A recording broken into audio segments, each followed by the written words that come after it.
আমি তোমাদের বসে দেখি 18.1 অধ্যায়ের 1 থেকে 5-এর দাগের অঙ্কগুলো আগের ভিডিওতে দেখিয়ে দিয়েছি। আজকে এই ভিডিওতে 6 থেকে 9-এর দাগের অঙ্কগুলো দেখিয়ে দিচ্ছি। তোমরা যারা নতুন তোমরা অবশ্যই চ্যানেলটিকে সাবস্ক্রাইব করে নিও এবং আমার সঙ্গে থেকো। 6 নম্বর দাগের অঙ্ক, এবছরে আমাদের পাড়ার ক্লাব থেকে কিছু সদস্য গাদিয়াড়ায় বেড়াতে যাবে। খরচ হিসাবে প্রত্যেকের কাছ থেকে যতজন সদস্য তার 4 গুণ টাকা নেওয়া হয়েছে। মোট 4096 টাকা চাঁদা উঠেছে। কতজন সদস্য বেড়াতে যাবে হিসাব করি। তাহলে এখানে দেখো মোট চাঁদার পরিমাণ কত, 4096 টাকা। তাহলে এখানে এই চাঁদাটা কিভাবে দিয়েছে, প্রত্যেকের কাছ থেকে যতজন সদস্য তার 4 গুণ টাকা। তাহলে এখানে কি এই টাকাটা কি সদস্য সংখ্যার 4 গুণ টাকা। তাহলে এখানে যদি যতজন সদস্য প্রত্যেকে তত টাকা করে দিত তাহলে কত টাকা হতো। তাহলে এখানে আমরা 4096 কে কি করব, 4 দিয়ে ভাগ করব। তাহলে ভাগ করলে আমরা পেয়ে যাব কত টাকা। যতজন সদস্য প্রত্যেকে তত টাকা করে দিলে তাহলে কত টাকা হবে। তাহলে 4096 কে আমরা 4 দিয়ে ভাগ করব, সেই টাকার পরিমাণটা পেয়ে যাব। তাহলে যতজন সদস্য প্রত্যেকে তত টাকা করে দিচ্ছে তাহলে এটাকে বর্গাকারে হচ্ছে। তাহলে এখানে আমরা যে ভাগফলটা পাবো সেই ভাগফলকে যদি আমরা বর্গমূল করি তাহলে আমরা কি পেয়ে যাব, সদস্য সংখ্যা পেয়ে যাব। তাহলে কিভাবে অঙ্কটি কষবে দেখো। তাহলে কি লিখবে, 6 দাগের অঙ্কে মোট চাঁদার পরিমাণ 4096 টাকা। যতজন সদস্য তত টাকা চাঁদা দিলে চাঁদা উঠবে। তাহলে কত টাকা চাঁদা উঠবে। তাহলে এখানে আমরা 4096 কে কত দিয়ে ভাগ করব, 4 দিয়ে ভাগ করব। তাহলে ভাগ করলে আমরা টাকার পরিমাণটা পেয়ে যাব। তাহলে ভাগ করলে কত হবে, আমি এখানে সরাসরি ভাগ করে দেখিয়ে দিচ্ছি। 4 একে কত হবে 4, 4 শূন্যে 0, 4 দুগুণে 8, এখানে 9 আছে 1 বাড়বে 16 হবে। তাহলে 4 4-এ 16। তাহলে এখানে আমাদের তাহলে যতজন সদস্য তত টাকা চাঁদা দিলে চাঁদা উঠবে কত, 1024 টাকা। তাহলে এখানে কি যতজন সদস্য তত টাকা, তাহলে এটা কি বর্গাকারে হচ্ছে। তাহলে এখানে আমরা কি করব, এই 1024 কে যদি বর্গমূল করি তাহলে আমরা কি পেয়ে যাব, সদস্য সংখ্যা পেয়ে যাব। তাহলে এখানে আমরা কি লিখবো, অতএব সদস্য সংখ্যা সমান কি করবো আমরা এখানে, তাহলে 1024-এর বর্গ করব, তাহলে বর্গমূল করব। তাহলে 1024 কি হবে, 1024-এর বর্গমূল করলে এটা কি হবে, জন হবে। তাহলে এখানে আমরা জন লিখবো। তাহলে এখানে আমরা এই 1024-কে কি করে নেব, উৎপাদকে বিশ্লেষণ করে নেব।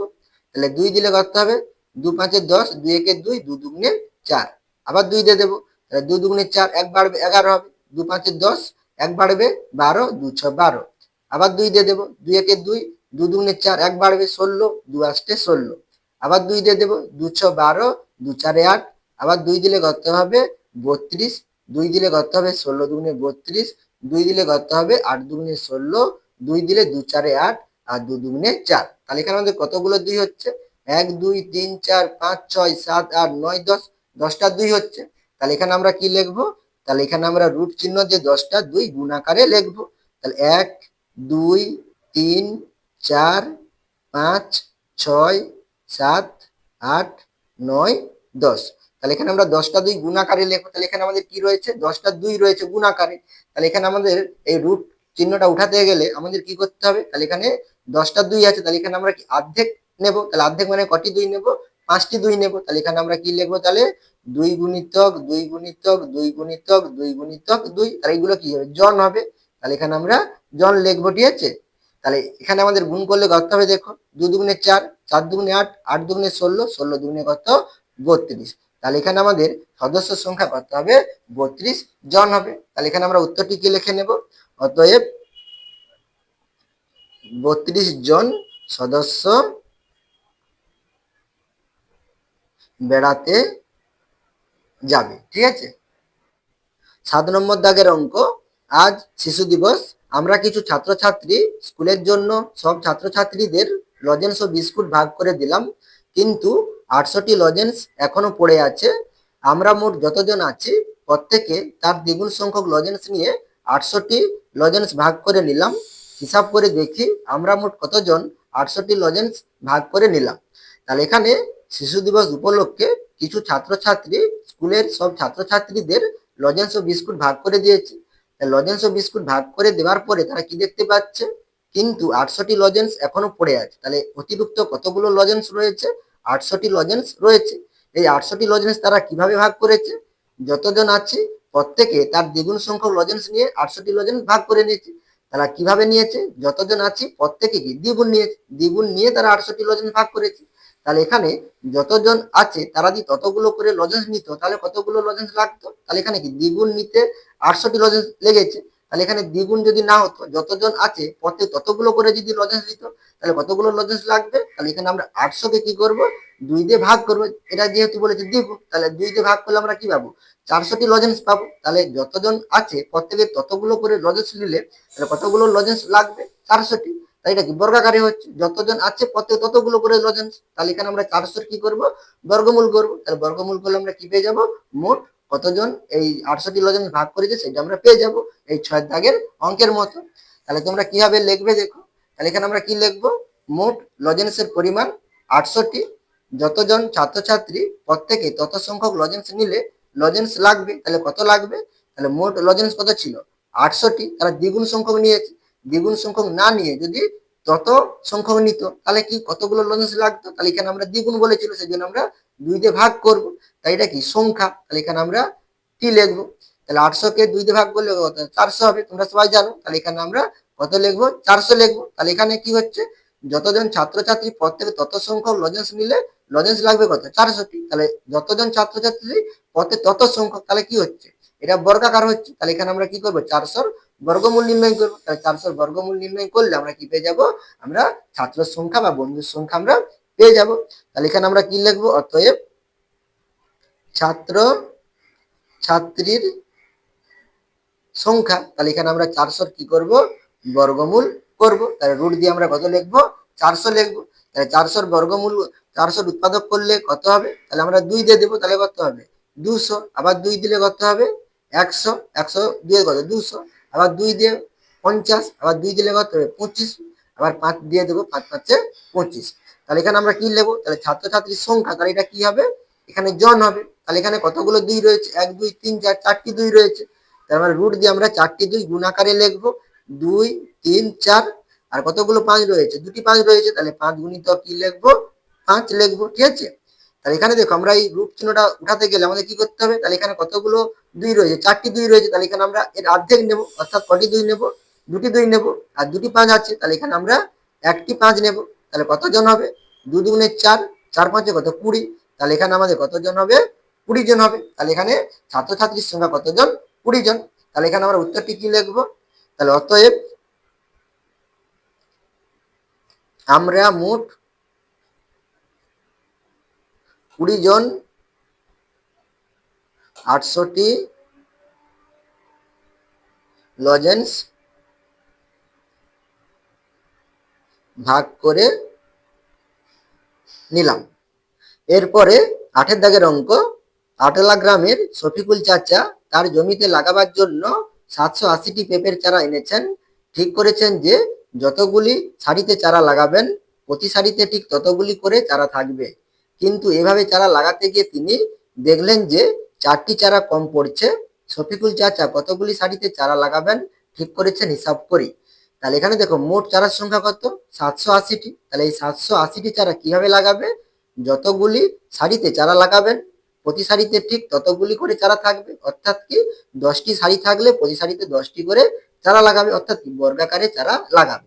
এভাবে চারা লাগাতে গিয়ে কি দেখলো 4টি চারা কম পড়েছে, তাহলে এখানে সে 780টি চারাকে কি আমাদের বর্গাকারে সাজাতে পারছে না, কারণ কি তার কাছে কি 4টি চারা কম পড়ছে, তাহলে সেই কখন বর্গাকারে সাজাতে পারবে যদি তার কাছে কি এই 780-র সঙ্গে আমরা যদি 4 যোগ করি, অর্থাৎ 784টি যদি তার কাছে কি থাকে পেঁপের চারা থাকে, তবে সে কি করতে পারবে বর্গাকারে সাজাতে পারবে। তাহলে এখানে আমরা এই 784 কি করে নেব বর্গমূল করে নেব, তাহলে বর্গমূল করলে আমরা কি পেয়ে যাব সারির সংখ্যা আমরা পেয়ে যাব। তাহলে কি হবে অঙ্কটি কষবে দেখো, তাহলে এখানে আমরা কি লিখবো, তাহলে যতগুলি সারি প্রতি সারিতে ততগুলি চারা লাগালে মোট চারা লাগবে, তাহলে মোট কতগুলো চারা লাগবে, তাহলে কতগুলো চারা ছিল 780টি চারা ছিল, তাহলে 780 যোগ তাহলে 4টি চারা কি কম পড়ছে, তাহলে কি 4টি চারা কি দরকার, তাহলে এখানে আমরা 4 যোগ করব, তাহলে 4 যোগ করলে কত হবে, তাহলে 700 কত হবে 84টি হবে। তাহলে এখানে কি হচ্ছে দেখো, যতগুলি সারি প্রতি সারিতে ততগুলি চারা লাগালে মোট চারা লাগবে কত 784, তাহলে যতগুলি সারি ততগুলি চারা, তাহলে এটা কি বর্গাকার হচ্ছে, তাহলে এখানে আমরা 784 কি করে নেব বর্গমূল নির্ণয় করে নেব। তাহলে এখানে আমরা কি লিখবো অতএব সারির সংখ্যা, তাহলে আমরা রুট দিয়ে কত লিখবো 784 লিখবো, তাহলে এখানে আমরা 784 কি করে নেব উৎপাদকে বিশ্লেষণ করে নেবো, তাহলে 2 দিয়ে দেবো। তাহলে 2 3 6 এক বাড়ছে, তাহলে এখানে কত 18, 2 লং 18, 2 দুগুণে 4, আবার 2 দিয়ে দেবো। 2 একে 2, তাহলে 3 আছে এক বাড়বে 19, তাহলে 2 লং 18, 19 আছে এক বাড়বে 12, তাহলে 2 6 12, আবার 2 দিয়ে 2 লং 18 এক বাড়ছে 16, 2 আসতে 16, আবার 2 দিয়ে তাহলে 2 4 8, তাহলে এক বাড়বে 18, তাহলে 2 লং 18, তাহলে এখানে কত হচ্ছে 49, তাহলে 7 7 কত হবে 49, তাহলে এখানে আমরা কি লিখবো, তাহলে কতগুলো 2 আছে 1 2 3 4, 4টি 2 আছে, তাহলে 2 গুণিতক 2 গুণিতক 2 গুণিতক 2, আর দুটি 7 আছে, তাহলে গুণিতক 7 গুণিতক কিলো 7, তাহলে সারির সংখ্যা, তাহলে এখানে আমরা কি লিখবো টি লিখবো। তাহলে এখানে আমরা এই গ্রুপটা তুলতে গেলে আমাদের কি করতে হবে, তাহলে এখানে আমাদের 4টি 2 আছে, তাহলে এখানে আমরা তার অর্ধেক 2 নেব, অর্থাৎ দুটি 2 নেব, আর এখানে দুটি 7 আছে, তাহলে আমরা এখানে একটি 7 নেব, তাহলে কত হবে 2 দুগুণে 4, 4 7 কত 28, তাহলে এখানে আমাদের সারির সংখ্যা কত হবে 28টি হবে। তাহলে এখানে আমরা উত্তরটি কি লিখে নেব, তাহলে অতএব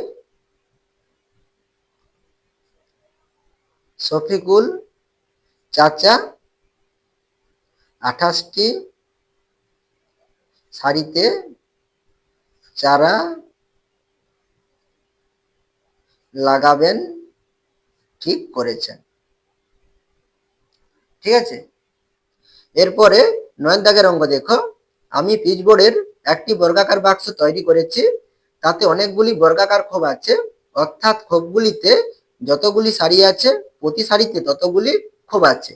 আমার ভাই প্রতি খোপে একটি 5 টাকার মুদ্রা, একটি 2 টাকার মুদ্রা ও একটি 1 টাকার মুদ্রা রেখেছে। ভাই যদি মোট 1152 টাকা রেখে থাকে, তবে আমার তৈরি পিচবোর্ডের বাক্সের প্রতি সারিতে কতগুলি খোপ আছে হিসাব করি। তাহলে এখানে দেখো, আমি একটু উদাহরণ দিয়ে তোমাদের বুঝিয়ে দিচ্ছি। তাহলে এখানে কতগুলো সারি আঁকলাম, 3টি সারি আঁকলাম, তাহলে এখানে কতগুলো সারি 1 2 3, এই 3টি সারি আঁকলাম এবং প্রতি সারিতে 3টি করে খোপ রয়েছে, 1 2 3, 3টি করে খোপ রয়েছে, তাহলে মোট কতগুলো খোপ হচ্ছে দেখো এখানে 9টি খোপ হচ্ছে, আর প্রতি সারিতে আমাদের 3টি করে খোপ রয়েছে।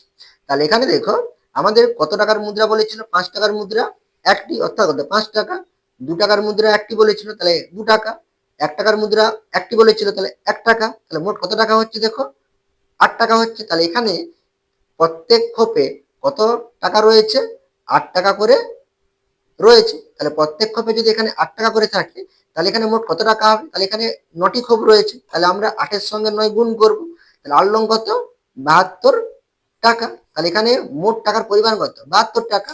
আর বইয়ে দেখো মোট টাকার পরিমাণ কত দেওয়া রয়েছে 1152 টাকা, তাহলে এখানে মোট টাকার পরিমাণ কত 72 টাকা, আর প্রত্যেক খোপে ক টাকা করে রয়েছে 8 টাকা করে রয়েছে, তাহলে এখানে কতগুলো খোপ হবে, তাহলে এখানে আমরা এই মোট টাকাকে যদি এই 8 টাকা দিয়ে ভাগ করি পেয়ে যাব, তাহলে 72 মোট টাকা কত 72 টাকা, আর প্রত্যেক খোপে ক টাকা করে রয়েছে 8 টাকা করে রয়েছে, তাহলে এখানে কতগুলো খোপ হবে, তাহলে 72কে আমরা 8 দিয়ে ভাগ করব, তাহলে কতগুলো হবে 9টি খোপ হবে, তাহলে এখানে মোট কতগুলো খোপ 9টি খোপ। তাহলে এখানে প্রতি সারিতে কতগুলো করে খোপ হবে, তাহলে এখানে আমরা কি এটাকে যেহেতু বর্গাকারে সাজিয়েছে, সেজন্য আমরা এই 9 কে কি করতে পারি বর্গমূল নির্ণয় করতে পারি, তাহলে 9 এর বর্গমূল কত হয় 3 হয়, তাহলে এখানে আমাদের কতগুলো খোপ হবে, মানে প্রতি সারিতে কতগুলো করে খোপ হবে 3টি করে খোপ হবে। তাহলে এখানে আমরা কি করলাম, মোট টাকাকে আমাদের এই প্রত্যেক খোপে যত টাকা থাকবে সেই টাকা দিয়ে কি করব ভাগ করব, ভাগ করলে আমরা কি পেয়ে যাব মোট খোপের সংখ্যা পেয়ে যাব। তাহলে মোট খোপের সংখ্যা পেয়ে গেলে, আর এটা কিভাবে সাজিয়েছে বর্গাকারে সাজিয়েছে, সেই জন্য আমরা সেই যে মোট খোপকে আমরা কি করতে পারি বর্গমূল নির্ণয় করতে পারি, তাহলে বর্গমূল নির্ণয় করলে আমরা কি পেয়ে যাব প্রতি সারিতে খোপের সংখ্যা আমরা পেয়ে যাব। তাহলে এইভাবে আমরা অঙ্কটা কষে নেব। তাহলে এখানে আমরা কি লিখবো, মোট টাকার পরিমাণ 1152 টাকা, প্রতি খোপে টাকা আছে, তাহলে প্রতি খোপে কত টাকা আছে, তাহলে একটি 5 টাকার মুদ্রা, তাহলে 5 টাকা, 2 টাকার মুদ্রা একটি, তাহলে 2 টাকা, 1 টাকার মুদ্রা একটি, তাহলে 1 টাকা যোগ করব, তাহলে এখানে আমাদের কত টাকা হবে 8 টাকা হবে, তাহলে প্রতি খোপে কত টাকা আছে 8 টাকা, আর মোট টাকার পরিমাণ কত 1152 টাকা, তাহলে কতগুলো খোপ হবে, তাহলে প্রতি খোপে 8 টাকার মোট টাকার পরিমাণ কত 1152 টাকা, তাহলে মোট কতগুলো খোপ হবে, তাহলে এখানে আমরা 1152 কে কত দিয়ে ভাগ করব 8 দিয়ে ভাগ করব, তাহলে এখানে আমরা কি লিখব, অতএব বর্গাকার বাক্সের মোট খোপের সংখ্যা, তাহলে মোট খোপের সংখ্যা কত হবে, তাহলে 1152 ভাগ কত লিখবো 8, তাহলে ভাগ করলে আমরা খোপের সংখ্যা পাবো, সেজন্য আমরা টি লিখবো। তাহলে 1152 কে আমরা যদি 8 দিয়ে ভাগ করি কত হবে, তাহলে 8 একে 8, বিয়োগ করলে কত 3, 5 নামে 35, 8 4 32, তাহলে 3 বিয়োগ করলে উপর থেকে 2 নামবে, তাহলে 8 4 কত হবে 32। তাহলে এখানে আমাদের ভাগফল কত 144। তাহলে এখানে আমাদের মোট কতগুলো ক্ষোভ হবে 144টি ক্ষোভ হবে, ঠিক আছে, মোট 144টি ক্ষোভ। আবার এই ক্ষোভগুলো কি রয়েছে বর্গাকারে রয়েছে, ঠিক আছে, যতগুলো সারি থাকবে প্রতি সারিতে ততগুলো করে কি আছে ক্ষোভ আছে, অর্থাৎ কি বর্গাকারে রয়েছে। তাহলে এখানে আমরা এই 144 এর মোট ক্ষোভ কত 144। তাহলে 144 কে আমরা কি করে নিতে পারি বর্গমূল নির্ণয় করে নিতে পারি। তাহলে 144 এর বর্গমূল নির্ণয় করলে আমরা কি পেয়ে যাবো প্রতি সারিতে ক্ষোভের সংখ্যা পেয়ে যাবো। তাহলে এখানে আমরা কি লিখবো অতএব প্রতি সারিতে ক্ষোভের সংখ্যা সমান আমরা কি লিখবো তাহলে 144 এর কি করবো বর্গমূল নির্ণয় করবো। তাহলে সংখ্যা আছে তাহলে এখানে আমরা টি লিখবো।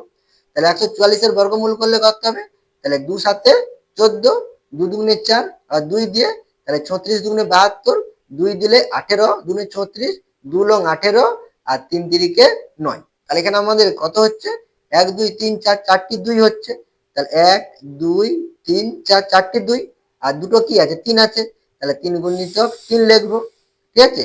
তাহলে এখানে আমরা এই রূপটা তুলতে গেলে আমাদের কি করতে হবে তাহলে অর্ধেক সংখ্যা নিতে হবে। তাহলে চারটি 2 আছে তাহলে এখানে আমরা কি করব দুটি 2 নেব, আর দুটো 3 আছে তাহলে এখানে আমরা একটি 3 নেব। তাহলে গুণ করলে কত হবে 2 দুগুণে 4, 4 3 কত 12।